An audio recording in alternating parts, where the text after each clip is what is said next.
So today I wanted to share a little bit about another possibility for meditation. Most of us are trying in some way or another to practice cultivating an observer.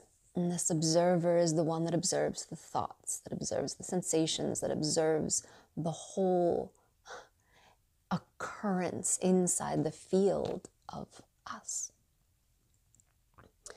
But often what we don't pay attention to when we're meditating is the fact that thoughts spring forth from an inability or unwillingness to feel.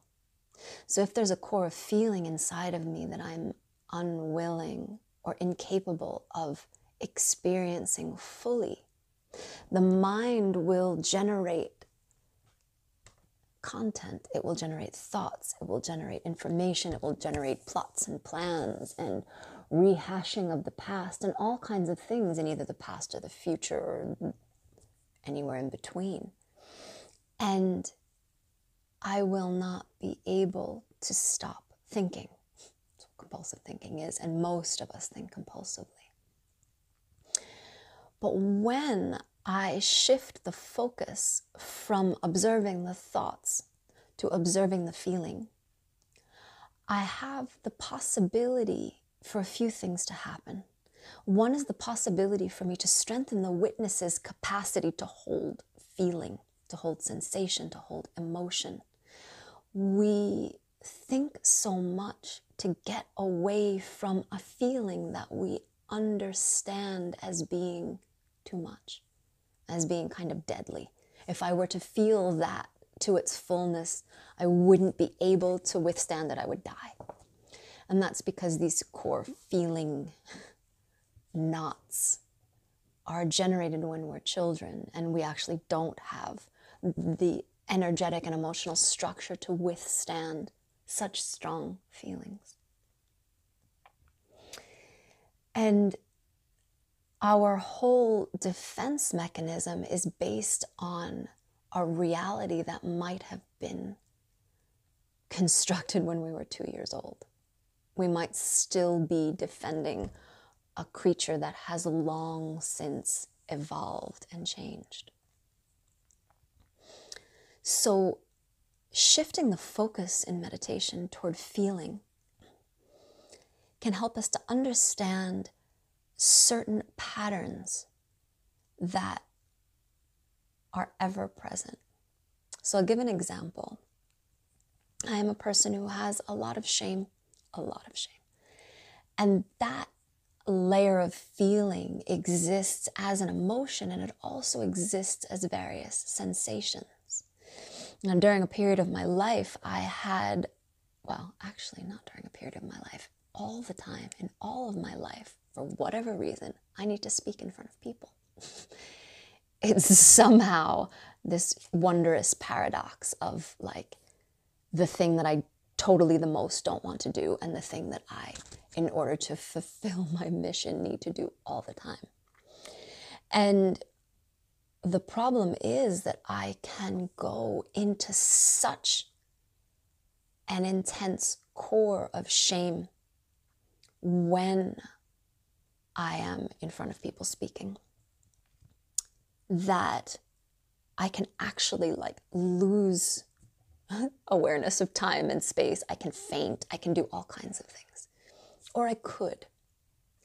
But what I trained in and what was really helpful for me was to talk myself through the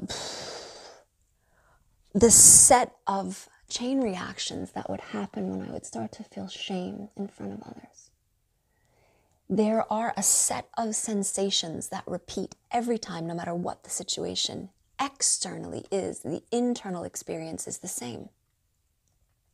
And the internal experience is one of complete overwhelm. And so what I started to train myself to do was to meditate as I was speaking in front of others. To literally become very, very present and very, very aware of all of the different triggers that were firing inside of me,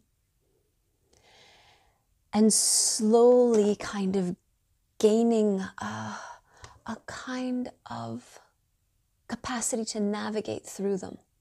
Like, okay, the heart is beating, the throat feels like it's closing, the chest feels like it's collapsing, there's a knot in the stomach. And I would learn that all of these reactions were of a pattern, that they always repeated in basically the same way. And that over time, what I learned was that I wasn't going to die from them, actually. That they were unpleasant and I didn't particularly enjoy feeling like that.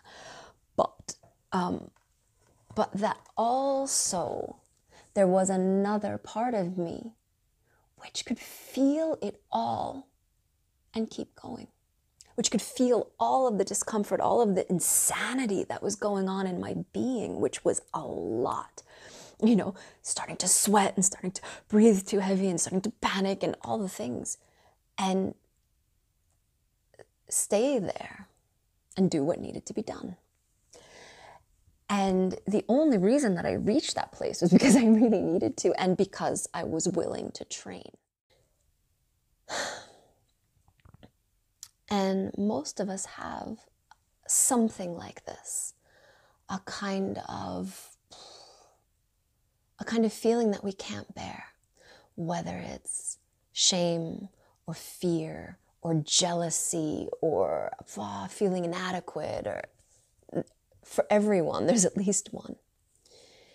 And this way of working, this way of meditation is something that I have found as being invaluable to help me to gain autonomy from my emotions, that my emotions can be there, that my sensations can be there, and that they can actually teach me a lot. But that also there's another part of me, which is the silent witness.